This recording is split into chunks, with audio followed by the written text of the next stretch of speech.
Hello दोस्तों, आज class में आपका स्वागत है। पिछली कई क्लासों में मैंने पढ़ा था principle concept, double entry system और भी चीज़ें। उसके लिए आप पिछली क्लास के वीडियो देख सकते हैं। आज की क्लास में पढ़ेंगे हम मेथड ऑफ जर्नलाइजिंग यानी रोजनामचा की विधियाँ, और उसमें हम पढ़ेंगे types of accounts, rules of journalising और फॉर्म्स ऑफ जर्नल।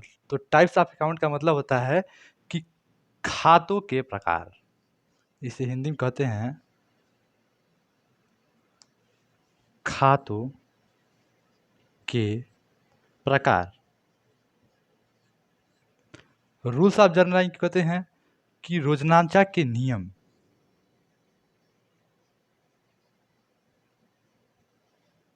रोजनामचा के नियम।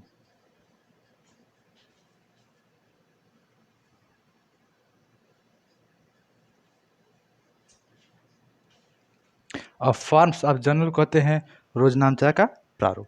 तो हम पहले पढ़ेंगे टाइप्स ऑफ अकाउंट के बारे में, जिसे हिंदी में कहते हैं खातों के प्रकार। तो चलिए शुरू करते हैं टाइप्स ऑफ अकाउंट।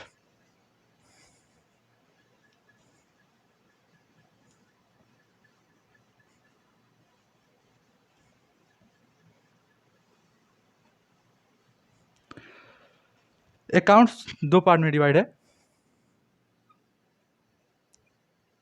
अकाउंट्स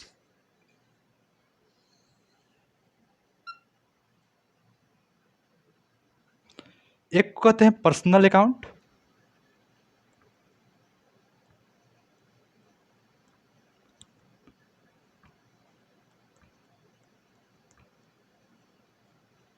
और दूसरे कहते हैं इम्पर्सनल अकाउंट।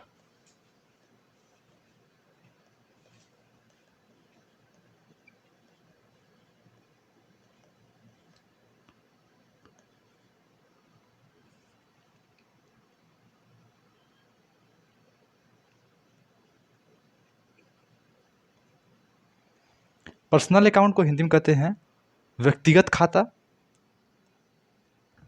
व्यक्तिगत खाता या खाते कहिए, या आप खाता ही करिए क्योंकि अकाउंट्स होंगे तो खाता होगा।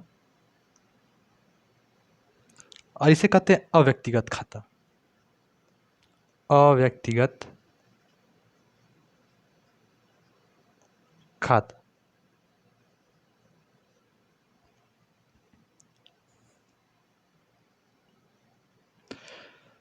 देखिए, अब हम समझना चाहेंगे कि व्यक्तिगत खाता क्या होता है, अव्यक्तिगत खाता क्या होता है। व्यक्तिगत खाता वह होता है जो व्यक्ति से जुड़ा होता है। जो भी खाते व्यक्ति से जुड़े होते हैं, चाहे वो राम का हो, श्याम का हो, मोहन का हो, और एसपीडी कंपनी का हो, चाहे पूंजी खाता हो, और चाहे वो अदत्तव्य हो, पूर्वदत्तव्य हो, चाहे वह लेनदार का खाता हो या देनदार का खाता हो। जो भी खाते व्यक्ति से संबंधित होते हैं, उन खातों को हम पर्सनल अकाउंट में लिखते हैं। और वह खाते जो व्यक्ति से संबंधित नहीं होते हैं, उसे हम अव्यक्तिगत खाता में लिखते हैं। जैसे वो संपत्ति का खाता हो गया, लाभ हानि खाता हो गया। तो देखिए, पर्सनल अकाउंट टू पार्ट्स में डिवाइड है। एक होता है डेप्टर्स अकाउंट, डेप्टर्स अकाउंट, और एक होता है क्रेडिटर्स अकाउंट, क्रेडिटर्स अकाउंट। यानी देनदार का खाता और लेनदार का खाता।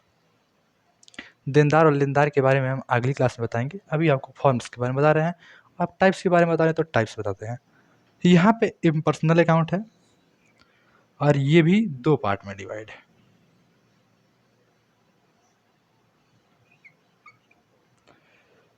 इसको कहते हैं रियल अकाउंट,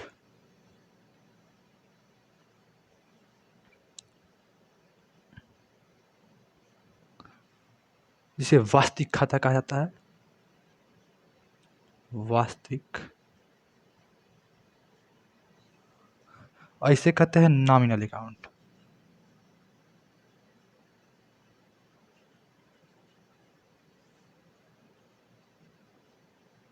ठीक है। तो नॉमिनल अकाउंट का मतलब होता है कि अव्यक्तिगत या मूर्त या अमूर्त वास्तविक खाता। नाम मात्र का खाता कहा जाता है इसे। नाम मात्र कहिए, लाभ हानि कहिए, या अवास्तविक कहिए। अवास्तविक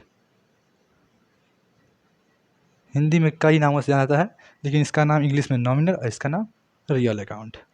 तो ये खाते हो गए। रियल अकाउंट में क्या आता है, नॉमिनल अकाउंट में क्या आता है, पर्सनल अकाउंट में क्या आता है, इसके बारे में हम जाने पहले कि पर्सनल अकाउंट कितने टाइप्स में डिवाइड है, क्या है। तो इस शुरू करते हैं फिर से। पहले हम पढ़ेंगे पर्सनल अकाउंट के बारे में।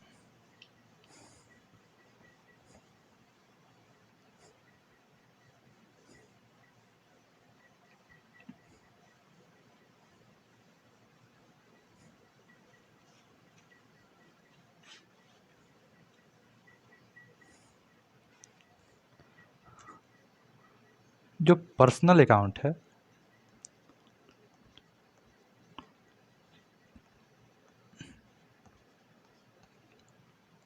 ये 3 पार्ट में डिवाइड है।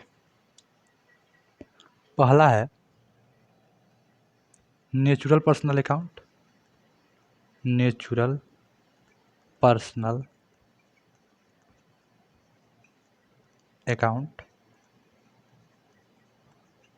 दूसरा आपका है artificial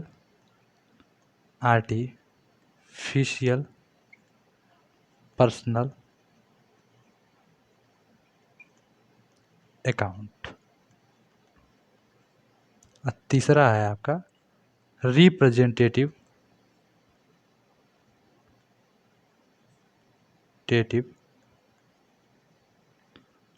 personal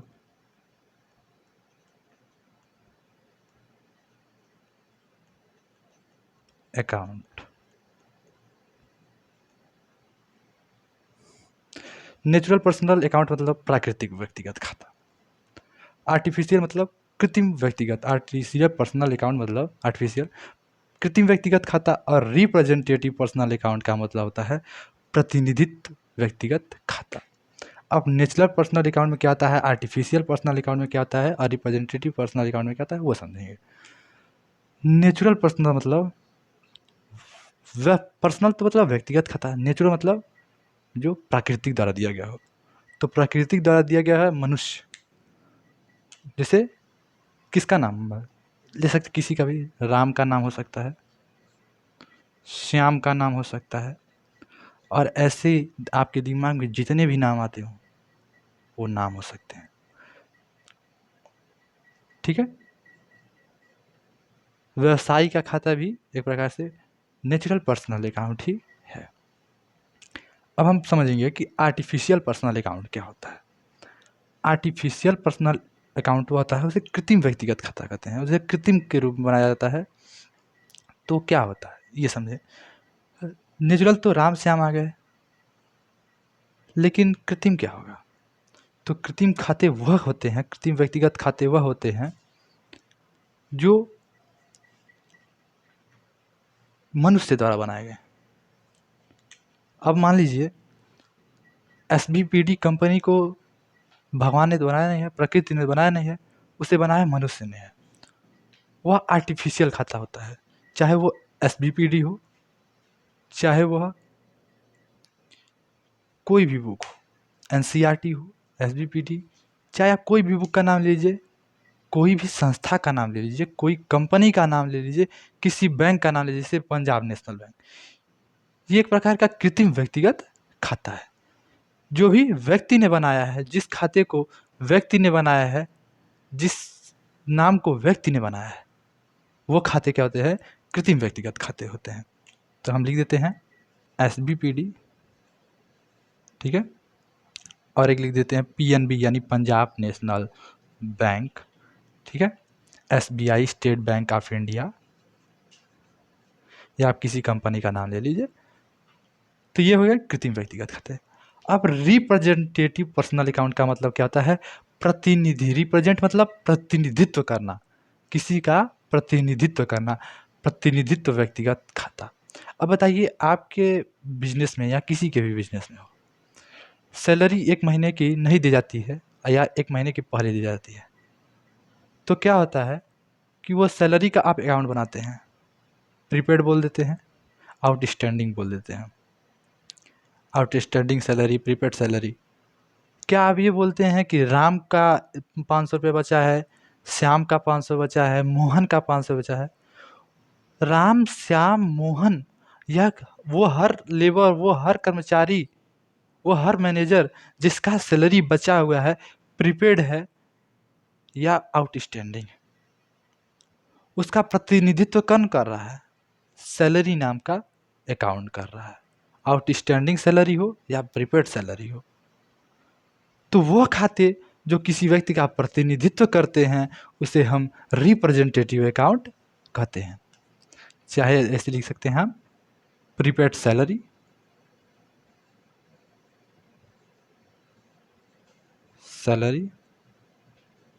prepaid rent, outstanding wages, ऐसे खाते हैं जिसे हम रिप्रेजेंटेटिव अकाउंट कहते हैं।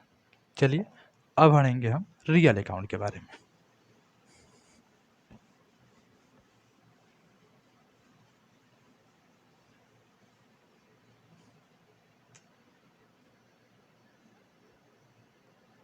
रियल अकाउंट, रियल का मतलब होता है वास्तविक खाता। रियल अकाउंट वह खाता होता है जो संपत्ति से जुड़ा हो। कौन सा खाता? वह खाता जो संपत्ति से जुड़ा हो, चाहे वह मूर्त हो चाहे वह अमूर्त हो। अब हम इसमें दो भागों में बांटा गया है। रियल अकाउंट दो भागों में बांटा गया हुआ। एक है टेंजिबल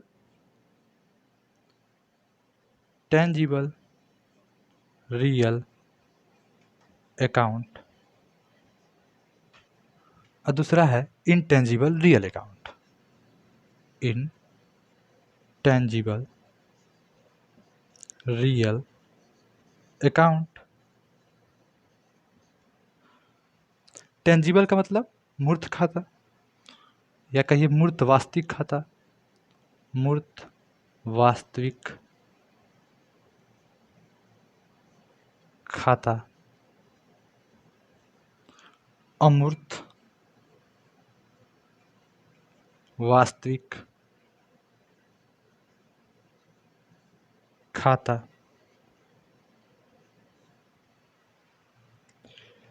मूर्त वास्तविक खाता क्या होता है और अमूर्त वास्तविक खाता क्या होता है?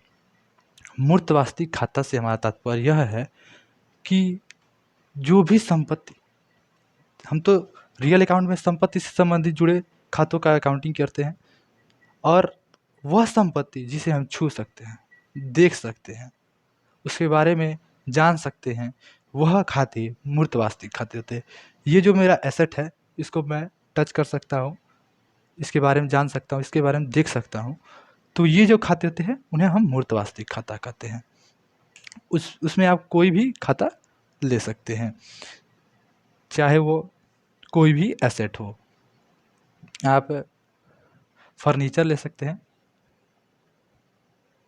फर्नीचर, ठीक है। अब हम पढ़ेंगे अमूर्त वास्तविक खाता के बारे में। इनटेंजिबल रियल अकाउंट क्या है? अमूर्त वास्तविक खाता जिसे हम ना छू सकते हैं ना देख सकते हैं।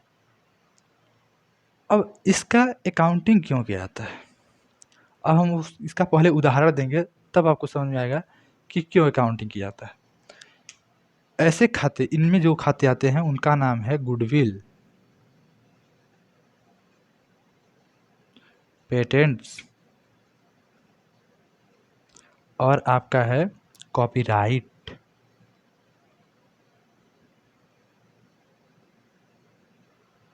ठीक है। गुडविल क्या है? अगर आपने अकाउंट पढ़ा होगा थोड़ा सा भी तो जानते होंगे, लेकिन नहीं जानते हैं तो मैं आपको बताता हूँ। बिजनेस में आपकी जो इज्जत, जो आपकी ख्याति है, जिससे आपके ऊपर लोग विश्वास करते हैं, वही आपका एक संपत्ति है। आप देखते होंगे कि किसी की दुकान पे लोग बहुत ज़्यादा जाते हैं, उनके यहाँ सामान लेते हैं, और कुछ लोगों की दुकान पे नहीं जाता है। वो उनकी इज्जत होती है, वही उनका गुडविल होता है। ये किसी किसी में जोड़ सकते हैं कि इसका आप अकाउंटिंग कर सकते हैं कि क्या कितने रुपए की उसकी इज्जत है, या उसकी कितनी गुडविल है, क्या ख्याति है उसकी, क्यों आखिर लोग उसकी दुकान पे जाते हैं, उस व्यक्ति की दुकान पे क्यों जाते हैं। इसका तो आप अकाउंट बनाते नहीं हैं, ना ही अपने बैलेंस शीट में दिखाते हैं, लेकिन ये एक प्रकार से आपकी संपत्ति है जो ग्राहकों को आपके लिए आपके पास पहुंचाती है। पेटेंट्स हो गया। और एक कॉपीराइट। ये कॉपीराइट क्या है? कॉपीराइट को लोग हिंदी में कहते हैं प्रतिलिप्याधिकार, यानी कि उसी किसी भी चीज़ को कॉपी कर लेने का अधिकार मिल जाना। इसका भी लोगों को पैसा देना पड़ता है। गुडविल का भी अगर कोई खरीदता है अपना बेचता है तो उसका पैसा देना पड़ता है। पेटेंट्स खरीदता है बेचता है उसका भी पैसा देना पड़ता है। कॉपीराइट खरीदता है या बेचता है तो उसका भी पैसा देना पड़ता है। अब कॉपीराइट के बारे में अगर समझना चाहते हैं तो मैं आपको एक उदाहरण देता हूँ। आप जब तक किसी भी चीज़ को, आप एक उदाहरण लीजिए यूट्यूब का। यूट्यूब पे कई वीडियो पड़े रहते हैं, उसे कुछ लोग दिमाग में लाते हैं कि इसको तो हम भी अपलोड कर दे तो लोग देखेंगे ही देखेंगे और इससे मेरी इनकम बढ़ेगी। जल्दी में बाजी में जाते हैं और उसको अपलोड कर देते हैं, पता चलता है नीचे कॉपीराइट क्लेम आ गया। ये कॉपीराइट क्लेम करता कौन है? अब मेरी वीडियो लीजिए, आप अगर इसको अपलोड कर लेते हैं तो इस पे आपको कॉपीराइट क्लेम दिखने को मिल जाएगा, क्योंकि वो कॉपीराइट क्लेम मैं खुद करूँगा कि मेरी ये संपत्ति है जिसे मैंने आपको पढ़ा रहा हूँ, जो मैं आपको बता रहा हूँ, इस पे अगर कोई कॉपी करता है तो ये मेरी संपत्ति है और इस पे मेरा अधिकार है और इसका मैं क्लेम कर सकता हूँ और ये इस चीज़ को मैं बेच भी सकता हूँ। अगर मुझे इसके इसका पैसा मिलता है हमें हमारे अनुसार तो हम इसको बेच भी सकते हैं। तो अगर आप कॉपीराइट को बेचते हैं तो किस बेस पे बेचते हैं, इसकी अब अकाउंटिंग करते हैं। तो कॉपीराइट की भी अकाउंटिंग होती है, इसलिए इसे अमूर्त वास्तविक खाता कहते हैं। कौन सी? गुडविल, पेटेंट्स, कॉपीराइट और भी कुछ अकाउंट्स हैं। तो आप मूर्त वास्तविक खाते में किस चीज़ की एंट्री करेंगे? जिसे छुआ जा सकता है। आप परचेज रिटर्न, सेल रिटर्न की भी अकाउंटिंग इसी अकाउंट से करते हैं। ठीक है। अब हम पढ़ेंगे नॉमिनल अकाउंट के बारे में।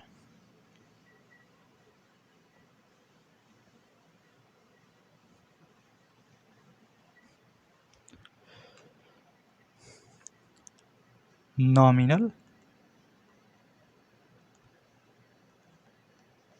अकाउंट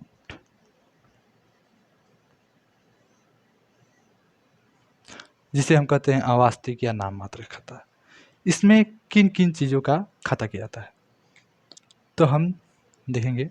दो भाग में डिवाइड है। एक तो लाभ का, दूसरा हानि का। लाभ वह आय और यहाँ पे हानि वह व्यय का। जितने भी लाभ और आय होते हैं आपके, उसे आप इस अकाउंट में यानी नॉमिनल अकाउंट में, हानि व व्यय से संबंधित भी खाते आप नॉमिनल अकाउंट में करते हैं। ठीक है। लाभ आय में क्या खाता आएगा? जो आप प्रॉफिट कमाएंगी, जो इनकम होगी वो आपका लाभ आय में, यानी और हानि व्यय में वो खाते जो आपको जैसे सैलरी देनी है तो ऐसे अकाउंट, वेजेस देने हैं तो इन अकाउंटों को आप हानि व व्यय में, चाहे कोई भी आप एक्सपेंस करते हैं उसका जो खाता बनाते हैं हानि व व्यय में आता है। तो हमने आपको पढ़ा दिया मेथड ऑफ जनरलाइजिंग का, टाइप्स ऑफ अकाउंट्स। अब हम आपको पढ़ाएंगे rules of accounts.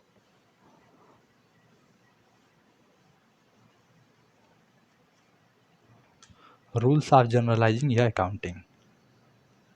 Rules of generalising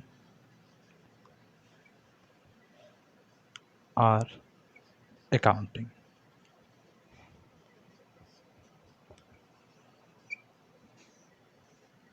rules क्या है, वही खाते पर्सनल, रियल और नॉमिनल अकाउंट के खाते हम पढ़ रहे थे और उन्हीं के रूल्स के बारे में जानेंगे। तो पहला है हमारा पर्सनल अकाउंट का।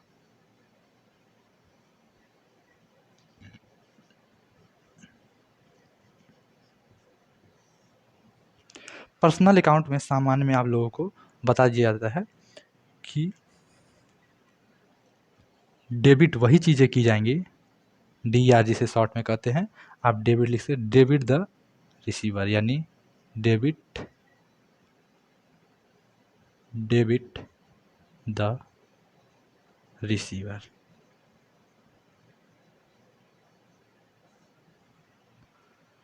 And credit the giver, credit the giver. पाने वाले को डेबिट किया जाता है, यानी डेबिट द रिसीवर, पाने वाले को डेबिट और देने वाले को क्रेडिट किया जाता है। यही व्यक्तिगत खाते का रूल है। लेकिन कई जगह आप फंस जाते हैं और वहां पे आपको करना पड़ता है ये रूल लागू, debit the debtor, debit the debtor और क्रेडिट द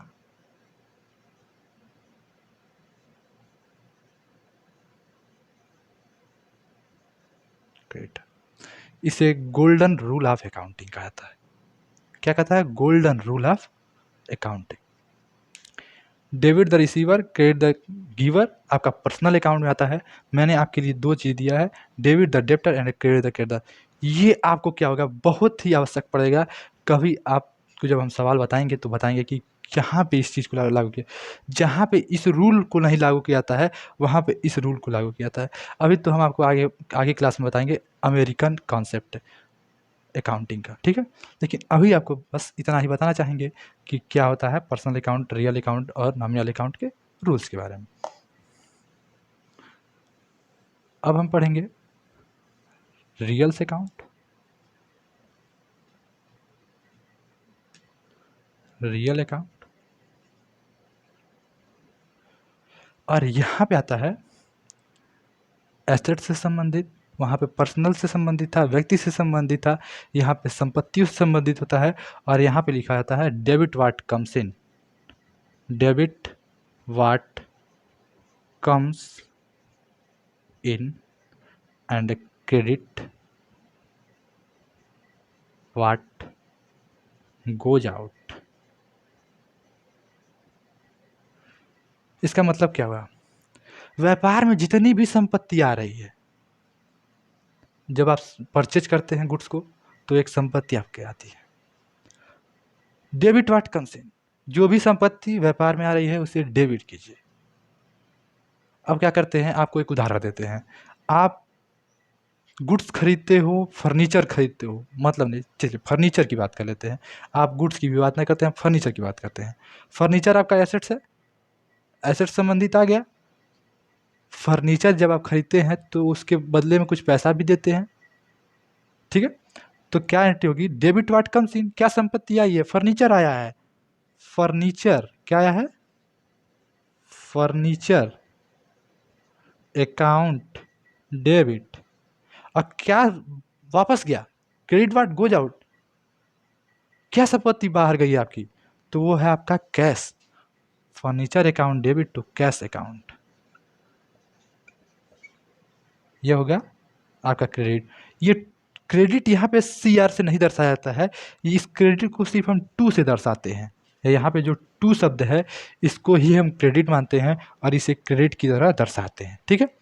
तो मैं उदाहरण दे रहा था आपको, डेबिट वाट कम्स इन और क्रेडिट वाट गोज आउट। वो सभी संपत्तियाँ जो व्यवसाय से बाहर जा रही हैं उसे हम क्रेडिट करेंगे, और वो सभी संपत्तियाँ जो व्यवसाय के अंदर आ रही हैं उसे हम डेबिट करेंगे। तो ये रूल था आपका रियल अकाउंट।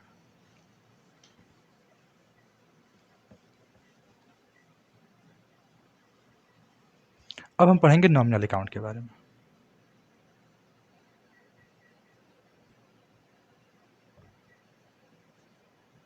ठीक है,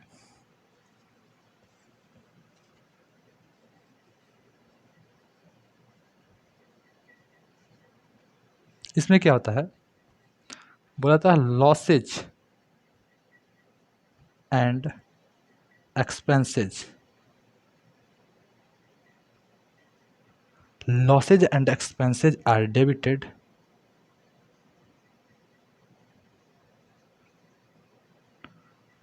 and income and gain are credited. यानी income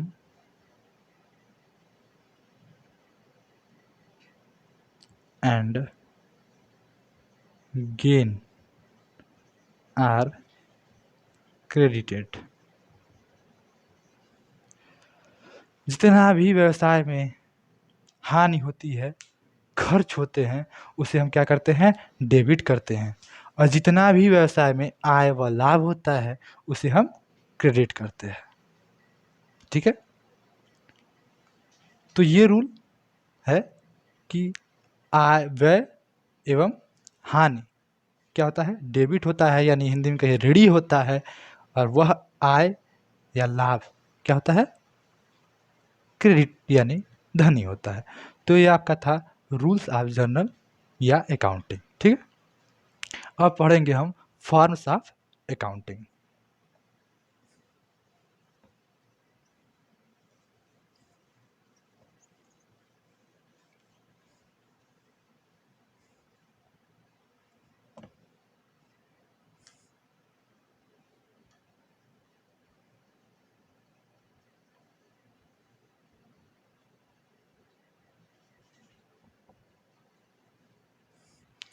फॉर्म्स ऑफ अकाउंटिंग का ग्राफ इस तरीके का होता है।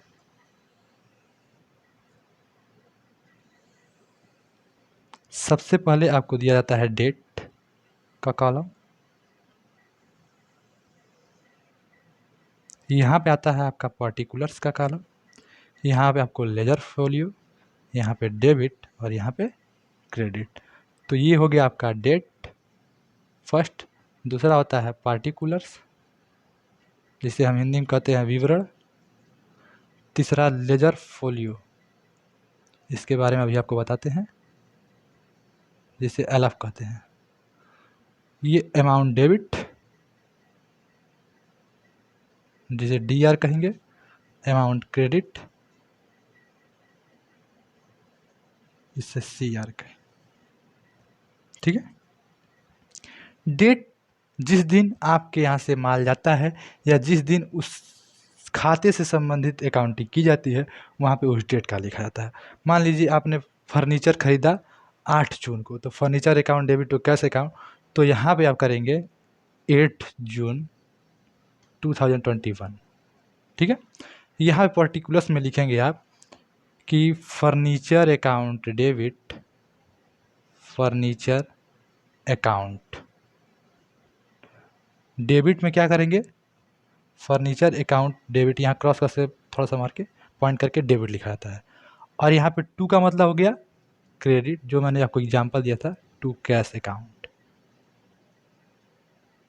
ये टू का मतलब क्रेडिट हो गया। अब यही चीज़ है, फर्नीचर कितना का था, मान लीजिए 4,000 रुपये का था, तो डेबिट में भी 4,000 लिखेंगे। और डुअल एक्सपेक्ट करता है दोनों तरीके से करना चाहिए, तो यहाँ पे भी 4,000 रुपये लिखें क्रेडिट में। और लेजर फोलियो में उससे संबंधित होता है वह खाता जिस पेज पे लिखा जाता है लेजर के, उस पेज की नंबर को लेजर फोलियो में लिखा जाता है। तो ये था आपका विवरण date, particulars, ledger folio, amount debit और अमाउंट क्रेडिट का। अगली क्लास में हम आपको पढ़ाएंगे कि लेजर क्या होता है। तो अगर वीडियो आपको अच्छी लगी तो लाइक, शेयर और सब्सक्राइब करें और बेल आइकन को ज़रूर प्रेस करें। धन्यवाद, मिलते हैं आपसे अगली क्लास।